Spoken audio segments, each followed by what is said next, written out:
Hello बच्चों, hello मेरे दोस्तों, गुड इवनिंग सभी को। और उम्मीद करता हूँ, आशा करता हूँ कि आप सभी एकदम अपने घर में सुरक्षित हैं, सेफ हैं। कोरोना जैसी जो डिफिकल्ट सिचुएशन थी अभी भी चल रही है, लेकिन अभी थोड़ी कम है। तो इससे आप बचे हुए हैं और अपने घर पे रह करके अपने सपनों को पूरा करने के लिए, अपने सरकारी नौकरी, अच्छे सुनहरे भविष्य के लिए आप तैयारी कर रहे हैं। आपका अपने YouTube चैनल डियर करियर में स्वागत करता हूं। मेरा नेम है जी पीके सर, प्रवीण कुमार, ठीक है। और मैं आपको केमिस्ट्री पढ़ाऊंगा। केमिस्ट्री जैसे कि आपको पता है कि साइंस यानी कि विज्ञान के 3 भाग होते हैं बच्चों। साइंस के 3 पार्ट्स होते हैं। फिजिक्स जिसे हम भौतिकी विज्ञान बोलते हैं, केमिस्ट्री जिसे हम रासायनिक विज्ञान बोलते हैं, और बायोलॉजी जिसे हम जीविक विज्ञान बोलते हैं या जीव विज्ञान बोलते हैं। तो आज हम अपनी पहली क्लास में स्टार्ट करते हैं केमिस्ट्री यानी कि रासायनिक विज्ञान। इसका थोड़ा सा मैं सिलेबस बता देता हूं बच्चों, जो आपका एचएसएससी के अंदर आता है बच्चों, ठीक है। एचएसएससी के अंदर आपका आता है सिलेबस में एटॉमिक स्ट्रक्चर यानी कि परमाणु संरचना। एटॉमिक स्ट्रक्चर आपका चैप्टर आता है परमाणु संरचना। उसके बाद में आपका आता है मेटल एंड नॉन मेटल, धातु, अधातु तथा मिश्र धातु या उपधातु, धातु, अधातु तथा उपधातु या मिश्र धातु। उसके बाद में आपका आता है carbon and it's compounds, carbon तथा इसके यौगिक, कार्बन तथा इसके यौगिक। उसके बाद में आपका जो चैप्टर आता है वो है बच्चों एसिड, बेसिस एंड सॉल्ट्स, अम्ल, क्षार एवं लवण, अम्ल, क्षार एवं लवण। उसके बाद में आपका आता है पीरियोडिक टेबल यानी कि आवर्त सारणी, आवर्त सारणी। इसी पीरियोडिक टेबल में जो हमारे 118 तत्व हैं, आज आधुनिक पीरियोडिक टेबल, आधुनिक आवर्त सारणी में इसी पीरियोडिक टेबल में इसको अरेंज किया गया था। और उसके बाद में आपका एक छोटा सा चैप्टर है, छोटा सा टॉपिक मान सकते हो आप इसे, पॉलीमर्स। और एक एक करके हम चैप्टर्स पढ़ेंगे। आज हम जैसे कि आपको सबको पता है कि एग्जाम में बहुत कम टाइम बचा है अभी, तो हम टाइम वेस्ट ना करते हुए बिल्कुल 1 बाय 1 करके करेंगे।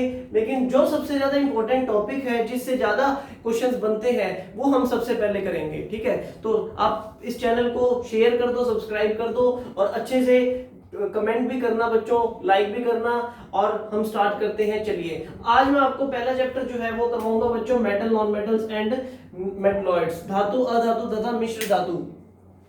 स्टार्ट करने से पहले बच्चों एक बात बोलना चाहूंगा, इस बात से कोई फर्क नहीं पड़ता कि आपने पहले साइंस पढ़ी है या नहीं पढ़ी, या आपको कुछ आता है साइंस का, याद है या नहीं है। जो साइंस के जो क्वेश्चंस होते हैं बच्चों वो 9th-10th लेवल तक के ही पूछे जाते हैं, उससे ज्यादा नहीं होते। लेकिन कोई बात नहीं है, जैसे कि बहुत टाइम हो चुका है तो मैं मान सकता हूँ इस चीज को कि याद नहीं रहता। तो इस बात से कोई फर्क नहीं पड़ता कि आपने पहले साइंस पढ़ी है नहीं पढ़ी, आपको आता है या नहीं आता। हम बिल्कुल जीरो से स्टार्ट करेंगे, बिल्कुल बेसिक से स्टार्ट करेंगे। अभी से अगर आप स्टार्ट कर लेंगे, आज से ही पढ़ना स्टार्ट कर लेंगे, तो आप धीरे धीरे अपने मंजिल की ओर चले जाएंगे। धीरे धीरे आपको साइंस भी समझ आ जाएगी और साथ के साथ आपका एग्जाम भी क्लियर हो जाएगा। केमिस्ट्री के आपके एचएसएससी में बच्चों 2 से 3 क्वेश्चन आते हैं। केमिस्ट्री के आपके एचएसएससी में 2 से 3 क्वेश्चन आते हैं। और 2 से 3 क्वेश्चन का मतलब है 2 से 3 नंबर। और एक एक नंबर की यहाँ पे क्या होता है, दौड़ रहती है, मुकाबला रहता है एक एक नंबर से। और एक एक नंबर कदम से कदम मिलाकर चलना, और एक एक कदम चलना आपको आपकी मंजिल तक ले जाएगा। चलो तो चलिए स्टार्ट करते हैं। आज का हमारा पहला टॉपिक, पहला chapter metal, non metal and metalloids, यानी कि धातु, अधातु तथा उपधातु या मिश्र धातु। क्योंकि बच्चों इस चैप्टर को मैंने सबसे पहले इसलिए लिया है, क्योंकि इससे क्या होता है, सबसे ज्यादा क्वेश्चंस आते हैं। और हिंदी मीडियम वाले स्टूडेंट्स, इंग्लिश मीडियम वाले स्टूडेंट्स, दोनों ही टेंशन ना लें, हम बाइलिंगुअल चलेंगे, हिंदी और इंग्लिश में दोनों में करवाऊंगा आपको, तो टेंशन लेने की आपको बिल्कुल भी जरूरत नहीं है। Metal, non metals and metalloids, धातु, अधातु तथा मिश्र धातु बच्चों, तथा मिश्र धातु, धातु, अधातु तथा मिश्र धातु। तो सबसे पहले बच्चों हम स्टार्ट करते हैं कि मेटल्स क्या होता है, यानी कि धातु क्या होता है, मेटल्स क्या होता है प्यारे बच्चों। मेटल्स यानी कि धातु, ये है मेटल्स आर दूज एलिमेंट्स, सीधा ही लिख सकते हैं इसमें,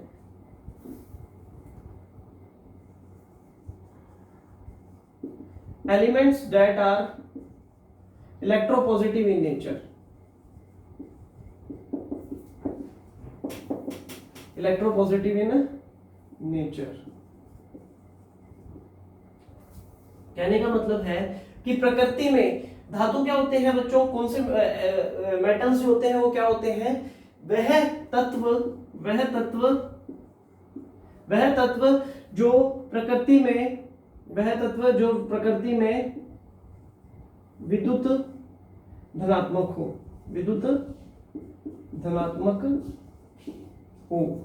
धनात्मक हो, है ना, जो प्रकृति में क्या हो, विद्युत धनात्मक हो, वो क्या कहलाते हैं, हमारे मेटल्स। कहने का मतलब ये है कि जो मेटल्स होते हैं बच्चों, वो इलेक्ट्रॉन्स को क्या करते हैं,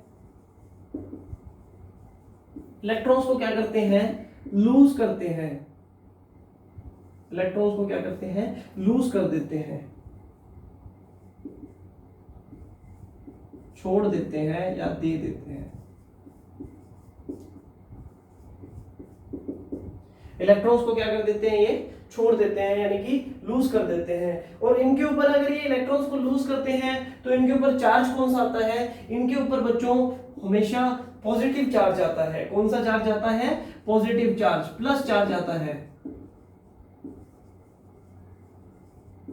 पॉजिटिव चार्ज आता है, जिसे हम क्या बोलते हैं, धनात्मक आवेश। क्या बोलते हैं इसको, धनात्मक आवेश। इसे इसके ऊपर क्या आता है, पॉजिटिव चार्ज आता है, और इसे हम बोलते हैं धनात्मक आवेश।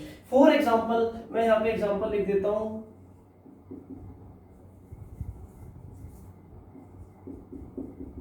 For example sodium, Na, for example sodium, जिसको Na से रिप्रेजेंट करते हैं, K पोटेशियम, किससे रिप्रेजेंट करते हैं बच्चों, पोटेशियम को K से, कैल्शियम, ये भी क्या है, एक धातु है, मैग्नीशियम, ये भी क्या है, एक धातु है, लिथियम, ये भी क्या है, एक धातु है। तो ये क्या है, सब एक धातु है, है ना। चलिए अब आगे बढ़ते हैं। जो भी बच्चे इस वीडियो को देखेंगे वो बच्चों पॉज करके या जैसे भी करके आप देख लेना, ठीक है। हमारे पास टाइम बहुत कम है, तो मैं ज्यादा टाइम ना वेस्ट करते हुए जल्दी करवाऊंगा, ताकि आपका सिलेबस एग्जाम से एटलीस्ट 10 दिन पहले कंप्लीट हो जाए, और आपके पास में एक हाथ में टाइम भी रहे उसको रिवाइज करने का।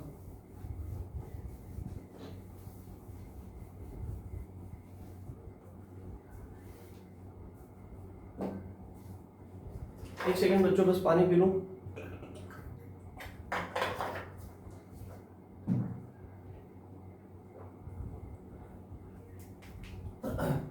अब मैंने बताया बच्चों आपको पीरियोडिक टेबल यानी कि आवर्त सारणी।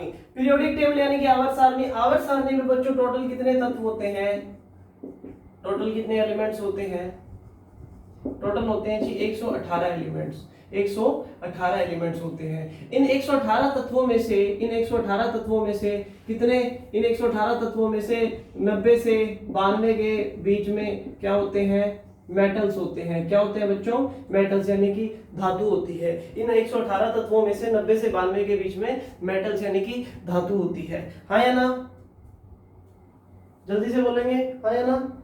चलिए ठीक है। अब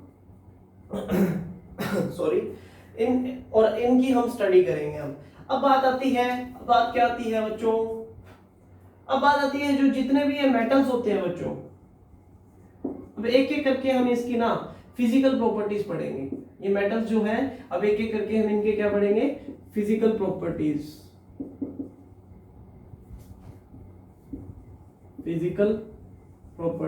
यानी कि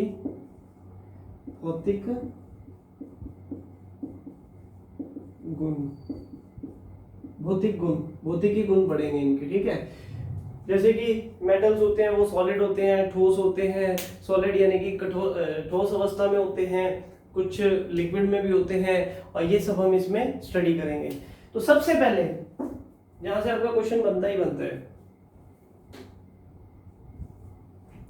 सबसे पहले जितने भी मेटल्स होते हैं बच्चों, जितने भी मेटल्स होते हैं वो क्या होते हैं, सॉलिड फॉर्म में होते हैं। कौन सी फॉर्म में होते हैं, सॉलिड फॉर्म में होते हैं। सॉलिड फॉर्म का मतलब कि ठोस अवस्था में होते हैं। जितने भी मेटल्स होते हैं प्यारे बच्चों वो कौन सी फॉर्म में होते हैं, आपके सॉलिड फॉर्म में होते हैं, ठोस अवस्था में होते हैं। लेकिन यहाँ पे एक एक्सेप्शन आ जाती है, जितने भी मेटल्स होते हैं वो सॉलिड फॉर्म में होते हैं, ठोस अवस्था में होते हैं। यहाँ पे एक एक्सेप्शन आ जाती है। एक्सेप्शन मतलब कि अपवाद, यानी कि फॉर एग्जांपल आप समझने के लिए मान लीजिए कि बहुत सारी भैंसें हैं, 100 भैंसें हैं, 100 में से मतलब टोटल जानवर है 100 में से 99 भैंसें और एक गाय है। तो मतलब कि एक जैसा थोड़ा सा एक अलग हो गया, एक्सेप्शन, अपवाद, ठीक है, कि थोड़ा सा ट्रेंड से अलग। तो जितने भी मेटल्स होते हैं वो ठोस अवस्था में होते हैं। लेकिन एक एक्सेप्शन क्या है, एक एक्सेप्शन है आपकी मरकरी।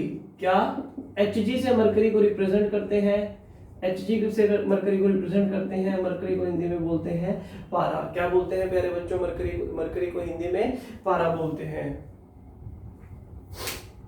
मरकरी को हिंदी में हम बोलते हैं पारा। और उसके बाद में आपका सेकंड पॉइंट आता है,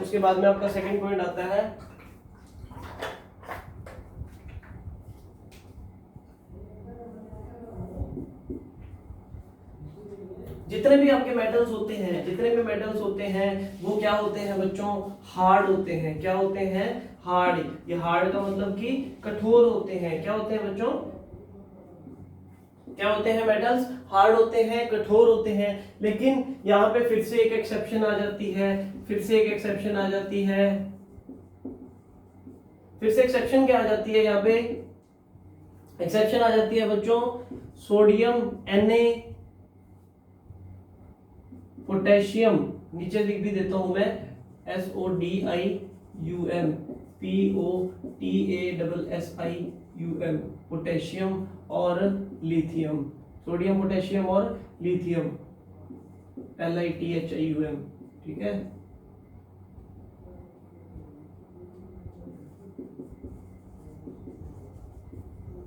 लिथियम, ये तीन मेटल, Na से सोडियम, K से पोटेशियम और Li से लिथियम, ये तीन मेटल्स होते हैं जो बच्चों, इन्हें हम कौन से मेटल्स बोलते हैं, सॉफ्ट मेटल्स बोलते हैं। कौन से मेटल बोलते हैं, सॉफ्ट मेटल बोलते हैं।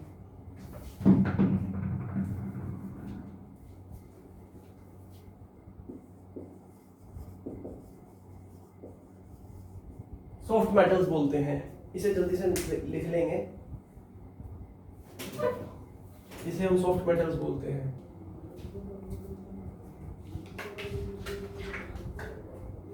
अब बात करते हैं बच्चों, मैंने आपको बताया जितने भी मेटल्स होते हैं वो सॉलिड होते हैं, हार्ड होते हैं, लेकिन उसके एक्सेप्शंस हैं, ठीक है। अब इसके बाद में आता है जितने भी मेटल्स होते हैं बच्चों, उनका मेल्टिंग पॉइंट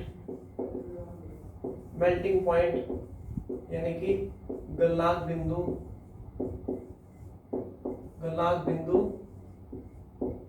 क्या होता है, हाई होता है। क्या होता है, हाई होता है, बहुत तेज होता है। गलनांक बिंदु या मेल्टिंग पॉइंट क्या होता है, वो तापमान या वो टेम्परेचर जिसके ऊपर कोई भी सॉलिड चीज मेल्ट होना यानी कि पिघलना स्टार्ट हो जाए, ठीक है, तो उसे क्या बोलते हैं हम, मेल्टिंग पॉइंट। और जितने भी मेटल्स होते हैं उनका मेल्टिंग पॉइंट बहुत ज्यादा हाई होता है। लेकिन यहाँ पे फिर से एक एक्सेप्शन है बच्चों। एक्सेप्शन क्या है, एक्सेप्शन है गैलियम और सीजियम। गैलियम और सीजियम जो है वो ऐसे धातु है जिनका मेल्टिंग पॉइंट क्या होता है, लो होता है, लो मेल्टिंग पॉइंट होता है, यानी कि गलनांक बिंदु इनका बहुत कम होता है, ठीक है। यहाँ पे मैं हैश डालता जा रहा हूँ, आप ये समझते रहना कि ये क्वेश्चन आपके पूछे गए हैं और आगे भी उम्मीद है आने की, क्योंकि HSSC है जो वो डाटा को रिपीट करता है लगभग ज्यादातर। तो आपके एक्सेप्शंस, ये क्वेश्चंस है, ये आने की पक्की उम्मीद है। जितने भी मेटल होते हैं उनके मेल्टिंग पॉइंट बहुत ज्यादा क्या होते हैं, हाई। लेकिन कुछ एक्सेप्शन क्या है, गैलियम और सीजियम। क्या है एक एक्सेप्शन, गैलियम और सीजियम। इन दोनों का मेटल्स का जो मेल्टिंग पॉइंट होता है वो बहुत लो होता है, इतना लो होता है कि जब ही से हम हैंड पाम यानी कि हाथ की हथेली, जब इसे हम हैंड पाम के ऊपर रख लेते हैं, हाथ की हथेली पे रख लेते हैं बच्चों, तो ये स्टार्ट हो जाता है melting, start melting on hand palm, start melting on hand palm. ये इतना ज्यादा इसका मेल्टिंग पॉइंट जो होता है वो लो होता है, इतना ज्यादा इसका गलनांक बिंदु कम होता है कि ये मेल्ट होना यानी कि पिघलना स्टार्ट हो जाते हैं। गैलियम और सीजियम हाथ की हथेली पे रखते सार ये पिघलना स्टार्ट हो जाते हैं और ये क्या कौन सी फॉर्म में आ जाते हैं, लिक्विड फॉर्म में आ जाते हैं। ठीक है जी। अब इसके बाद में कुछ मेटल्स हैं जैसे कि जर्मेनियम, फ्रांसियम,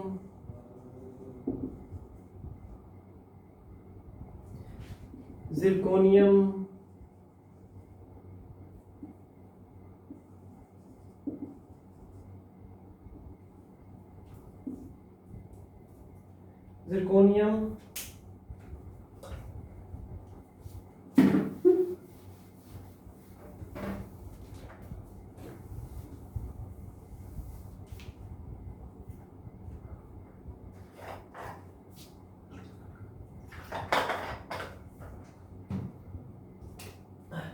इन मेटल्स का क्या है, ये कौन सी फॉर्म में रहते हैं, सॉलिड फॉर्म में रहते हैं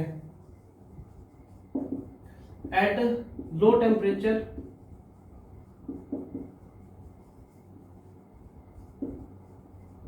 बट ये लिक्विड फॉर्म में आ जाते हैं यानी कि तरल अवस्था में, या तरल ये ठोस फॉर्म में रहते हैं, ठोस अवस्था में रहते हैं। ठीक है, ठोस अवस्था में रहते हैं लो टेम्परेचर यानी कि कम तापमान पे, लेकिन ये लिक्विड फॉर्म में आ जाते हैं किस टेम्परेचर पे, हाई टेम्परेचर पे, हाई टेम्परेचर। यहां पे ब्रैकेट में लिख देता हूं मोर देन रूम टेम्परेचर से ज्यादा जब भी आपका तापमान आप बढ़ा दोगे तो ये तरल अवस्था में आ जाते हैं। कौन, जर्मेनियम, जिरकोनियम और फ्रांसियम। ठीक है जी, चलिए अब आगे बढ़ते हैं।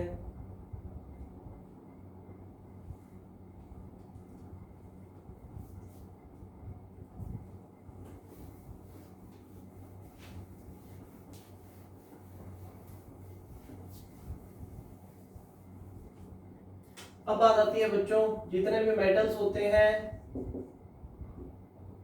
वो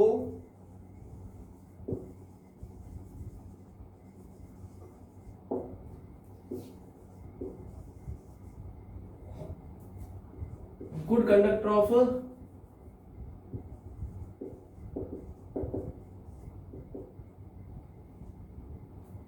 इलेक्ट्रिसिटी होते हैं, यानी कि ये क्या होते हैं, सुचालक होते हैं बच्चों, इसके विद्युत के। ये क्या होते हैं, मेटल जो होते हैं वो सुचालक होते हैं, विद्युत के सुचालक होते हैं। कंडक्टर या सुचालक क्या होता है कि ये अपने अंदर से विद्युत यानी कि इलेक्ट्रिसिटी को पास होने देते हैं। फॉर एग्जांपल ये कोई भी एक आयरन रोड है, ये मार्कर है, ये इलेक्ट्रिसिटी का बैड कंडक्टर यानी कि कुचालक है। अगर मैं यहाँ पे करंट का तार लगाऊंगा तो यहाँ से करंट पास नहीं होगा, लेकिन अगर यही रोड आयरन की हो, लोहे की हो, तो मैं यहाँ से करंट का तार लगाऊंगा तो ये करंट यहाँ से पास होगा। ठीक है, तो वो क्या कहलाता है आपका, गुड कंडक्टर। तो ये सुचालक होते हैं इलेक्ट्रिसिटी के, और ये गुड कंडक्टर होते हैं हीट के, गुड कंडक्टर ऑफ हीट, जितने भी मेटल्स हैं। लेकिन यहां पे एक एक्सेप्शन है, हीट यानी कि उष्म के ये क्या होते हैं, सुचालक होते हैं। लेकिन यहाँ पे एक एक्सेप्शन यानी कि अपवाद है, यहाँ पे एक्सेप्शन क्या है, लेड। क्या है बच्चों, लेड, जिसको पीबी से रिप्रेजेंट करते हैं, हिंदी में बोलते हैं सीसा। क्या बोलते हैं, सीसा। ठीक है, आपने पेट्रोल पंप पे देखा होगा, पेट्रोल पंप पे पेट्रोल डालने वाली मशीन पे सीसा रहित पेट्रोल। ठीक है, तो वहां पे क्या लिखा होता है आपका, सीसा रहित पेट्रोल। जो लेड होता है वो अगर पेट्रोल में या डीजल में ज्यादा डाला जाए तो ज्यादा पोल्यूशन होता है उससे। ठीक है, इसीलिए उसको क्या कम मात्रा में डाला जाता है। जितना ज्यादा पेट्रोल डीजल में लेड कम होगा उतना ही पोल्यूशन भी वो कम होगा, धुआं उसका क्लियर आएगा। तो ये एक्सेप्शन क्या है, लेड। ये क्या होता है बच्चों, बैड कंडक्टर या पुअर कंडक्टर होता है, कुचालक होता है इसका हीट का, ऑफ हीट यानी कि ऊष्म। बैड कंडक्टर को क्या बोलते हैं, कुचालक। थोड़ा सा बच्चों, थोड़ा सा जो मेरी हिंदी की राइटिंग है वो थोड़ा सा गंदी है, तो आप हिंदी की राइटिंग वगैरह को ना देख करके और आप डाटा को देखना, जो मैं पढ़ा रहा हूँ उसे देखना, ठीक है। और अपना मतलब फायदा उठाना इस चीज से, इस वीडियो से, ठीक है। चलिए आगे बढ़ते हैं।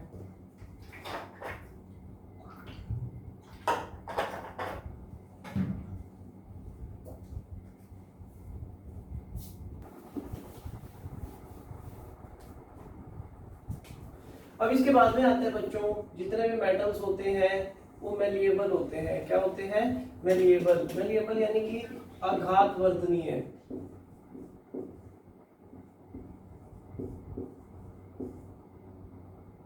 आघात वर्धनीय। आघात वर्धनीय का मतलब क्या होता है बच्चों, आघात वर्धनीय का मतलब होता है हम इसको, मेटल्स को, धातुओं को हम पीट करके हम इसको क्या कर सकते हैं, पतली चद्दर में बदल सकते हैं, पतली चद्दर में यानी कि थिन शीट्स में कन्वर्ट कर सकते हैं इसको, मेटल्स को। आघात वर्धनीय का मतलब होता है। और सबसे अच्छा आघात वर्धनीय धातु कौन सा होता है, सबसे बेस्ट मैलिएबल मेटल कौन सा होता है, बेस्ट मैलिएबल मेटल होता है बच्चों गोल्ड। कौन सा होता है, गोल्ड। गोल्ड यानी कि Au। गोल्ड को किससे रिप्रेजेंट करते हैं मेरे बच्चों, Au से, ठीक है। और उसके बाद में मैं आपको यहाँ पे सीरीज बता देता हूँ। मोस्टली किया सबसे ज्यादा किसको जाता है, मोस्टली किया एल्यूमिनियम को जाता है। वो क्यों, क्योंकि होते बेस्ट होते हैं वो गोल्ड और सिल्वर होते हैं, सबसे बेस्ट गोल्ड होता है, ठीक है। सोना और चांदी होते हैं, लेकिन सोना और चांदी क्या होते हैं, कॉस्टली होते हैं। तो हम ज्यादातर कोई भी आइटम्स के अंदर यूज किसको करते हैं, एल्यूमिनियम को। फॉर एग्जांपल आपने देखा होगा कि हमारे घर पे जो दूध आता है, दूध वाले भैया कैन लेके आते हैं, दूध वाले कैन किससे बने होते हैं, एल्यूमिनियम के कैन होते हैं। किसके होते हैं, एल्यूमिनियम के कैन होते हैं, एल्यूमिनियम के कैन होते हैं, ठीक है। एल्यूमिनियम के कैन होते हैं और एल्यूमिनियम के कैन होते हैं। आपने देखा होगा कोल्ड ड्रिंक यानी कि कोल्ड ड्रिंक हम जो पीते हैं, कोल्ड ड्रिंक, उसका कैन होता है, वो भी किसका होता है, एल्यूमिनियम का होता है। तो इतनी पतली चद्दर के अंदर उसको हम कन्वर्ट कर सकते हैं। लेकिन गोल्ड और सिल्वर जो होता है वो महंगा होता है, हम उसे कन्वर्ट इस करते नहीं, कॉस्ट को बचाने के लिए, ठीक है। जल्दी से इसे लिख लेंगे। और आपको मैं बता दूं, सबसे बेस्ट होता है गोल्ड, सबसे पहले गोल्ड, फिर सिल्वर, फिर एल्यूमिनियम और फिर कॉपर। सबसे बढ़िया होता है गोल्ड, फिर सिल्वर, फिर एल्यूमिनियम और फिर कॉपर। लेकिन मोस्टली किया किसको जाता है, एल्यूमिनियम को। ये याद रहेगा बात। चलिए देखिए फटाफट। और अब आप और एक एग्जांपल और बताता हूँ। जैसे कि पहले हमारे घरों में शीशा होता था, मिरर होता था, ठीक है। मिरर होता था तो उसमें क्या होता था कि आपका रिफ्लेक्शन की वजह से मतलब हम देख पाते थे उसमें। तो उसमें शीशे में एक बैक साइड का उसका जो सरफेस था उसको पॉलिश किया जाता था। वो किससे पॉलिश किया जाता था, सिल्वर पॉलिश से, ठीक है। लेकिन अब किससे किया जाता है, उसको भी एल्यूमिनियम से पॉलिश किया जाता है। एल्यूमिनियम पॉलिश होती है कॉस्ट को इफेक्टिव बनाने के लिए, खर्चा कम करने के लिए, हाँ या ना। चलिए अब आगे बढ़ते हैं। अब हम बात करते हैं अगले कॉन्सेप्ट की।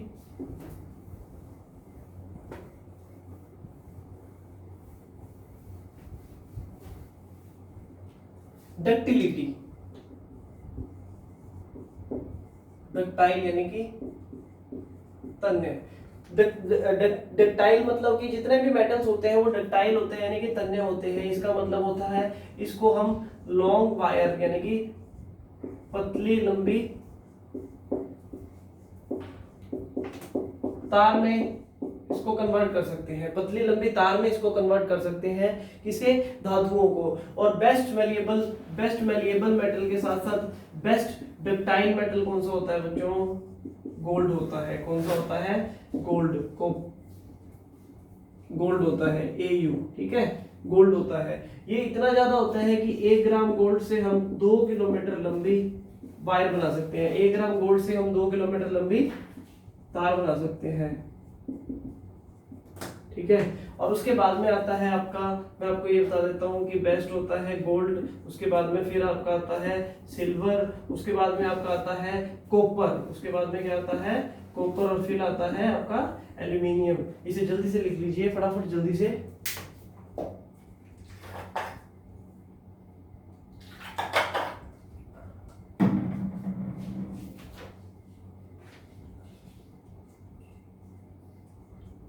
अब उसके बाद में आता है बच्चों, मैंने आपको पहले करवाया कि जितने भी मेटल्स होते हैं वो क्या होते हैं? हार्ड होते हैं। जितने भी मेटल्स होते हैं वो क्या होते हैं? हार्ड। ऑल मेटल्स आर, ठीक है, वो क्या होते हैं? जितने भी मेटल्स होते हैं वो हार्ड होते हैं। लेकिन फिर मैंने आपको बताया था कि एक्सेप्शन, क्या बताया था मैंने आपको? एक्सेप्शन। वो क्या थी? सोडियम, पोटेशियम और लिथियम। सोडियम, पोटेशियम और लिथियम, ये इतने ज्यादा मेटल सॉफ्ट होते हैं, ये इतने ज्यादा क्या होते हैं? सॉफ्ट मेटल्स होते हैं कि इसे हम चाकू, कट विद नाइफ, यानी कि इसको हम चाकू से भी काट सकते हैं। हम इसको क्या कर सकते हैं? चाकू से भी काट सकते हैं। किसे? सोडियम, लिथियम और पोटेशियम को। ये इतने ज्यादा हल्के होते हैं, ये सॉरी इतने ज्यादा ये मुलायम होते हैं, सॉफ्ट होते हैं। और अब हमने बात की सोडियम और पोटेशियम की, तो सोडियम और पोटेशियम जो होते हैं बच्चों, सोडियम और पोटेशियम जो होते हैं ये हाईली रिएक्टिव मेटल्स होते हैं। क्या होते हैं? हाईली रिएक्टिव मेटल्स होते हैं, यानी कि सबसे अधिक क्रियाशील धातु, सबसे अधिक क्रियाशील धातु, सबसे अधिक क्रियाशील धातु। ये इतने ज्यादा क्रियाशील होते हैं, इतने ज्यादा रिएक्टिव होते हैं कि अगर हम इसे ऑक्सीजन की प्रेजेंस यानी कि एयर की प्रेजेंस में ले आए, हवा के कांटेक्ट में ले आए, संपर्क में ले आए, हवा के संपर्क में अगर इसे ले आए हम, तो ये तुरंत क्या कर लेता है? आग पकड़ लेता है। ये क्या कर लेता है? आग पकड़ लेता है। फायर को क्या कर लेता है? ये कैच कर लेता है। इसीलिए हम इसे कहाँ रखते हैं? सोडियम और पोटेशियम को कहाँ रखते हैं बच्चों? हम इसको केरोसिन ऑयल यानी कि मिट्टी के तेल में हम डाल करके इसको रखते हैं, आया ना? इसे हम कहाँ रखते हैं? केरोसिन ऑयल यानी कि मिट्टी के तेल में हम इसको डाल करके रखते हैं। जल्दी से फटाफट नोट डाउन कर लेंगे। अब बढ़ते हैं हम आगे।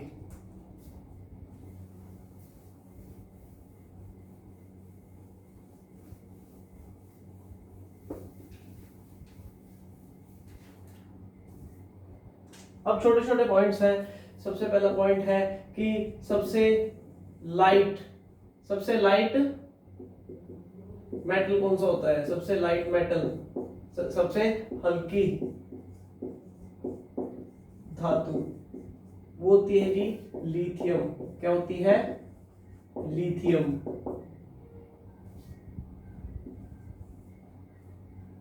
वो कौन सा होता है? लिथियम। लाइट, सबसे हल्की, तो उसके बाद में आ गया आपका सबसे हैवी। हैवी कौन सा होगा बच्चों? Heavy metal. हैवी मेटल यानी कि सबसे भारी। हैवी मेटल कौन सा होगा बच्चों? हैवी मेटल होगा आपका सबसे हैवी मेटल कौन सा होगा? वो होगा बच्चों ऑस्मियम होगा। सबसे हैवी मेटल का मतलब क्या होता है? भारी धातु। वो क्या होगा? ऑस्मियम होगा, जिसे हम OS से रिप्रेजेंट करते हैं, ठीक है। उसके बाद में आपका आता है, उसके बाद में आपका क्या आता है? उसके बाद में आपका आता है आपका सबसे कठोर धातु कौन सी होती है? सबसे कठोर यानी कि सबसे हार्ड,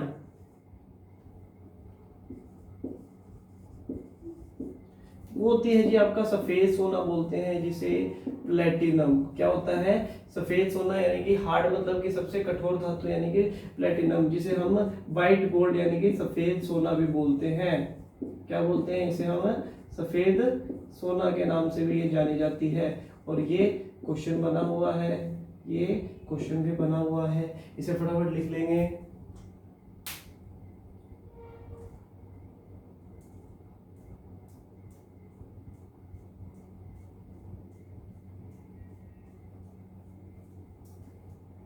अब इसके बाद में आता है आपका रेयरेस्ट एलिमेंट कौन सा है। रेयरेस्ट एलिमेंट, ध्यान से सुनना बच्चों, मैंने यहाँ पे धातु की बात की है और मैं यहाँ पे बात किसकी कर रहा हूँ, रेयरेस्ट एलिमेंट यानी कि तत्व की। सबसे कम मात्रा में पाए, सबसे कम मात्रा में पाए जाने वाला तत्व वो क्या है आपका, वो है बच्चों एस्टेटीन। क्या है, एस्टेटीन है। इसको किससे रिप्रेजेंट करते हैं, AT से। किससे रिप्रेजेंट करते हैं बच्चों, AT से। इसे जल्दी से लिख लेंगे।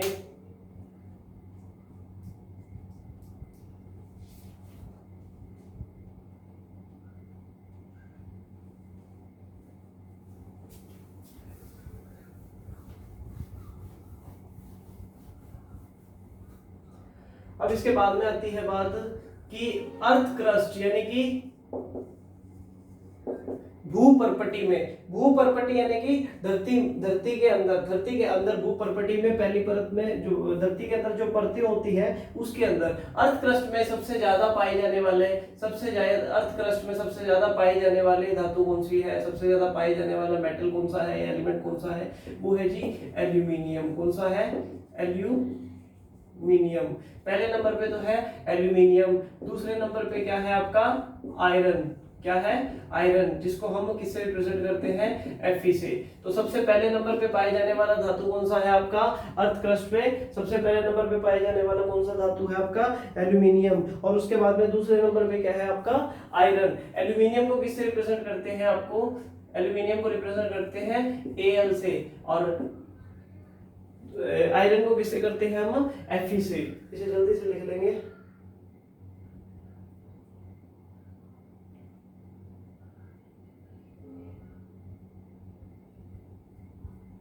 अब उसके बाद में बच्चों आपका आता है, उसके बाद में आता है कौन सा तत्व, कौन सा तत्व आपके एनवायरनमेंट यानी कि वातावरण में पाया जाता है।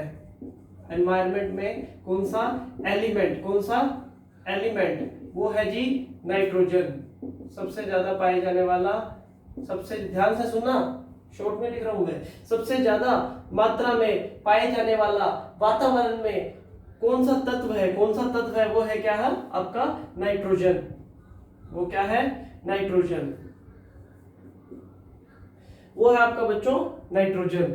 और इसके बाद में एक बात और बचती है कि जो आपका यूनिवर्स यानी कि पूरे ब्रह्मांड में सबसे ज्यादा पाए जाने वाला एलिमेंट कौन सा है, यूनिवर्स में सबसे ज्यादा पाए जाने वाला एलिमेंट कौन सा है आपका, हाइड्रोजन। कौन सा है बच्चों, हाइड्रोजन। ठीक है। और एक और कि सबसे बेस्ट कंडक्टर कौन सा होता है,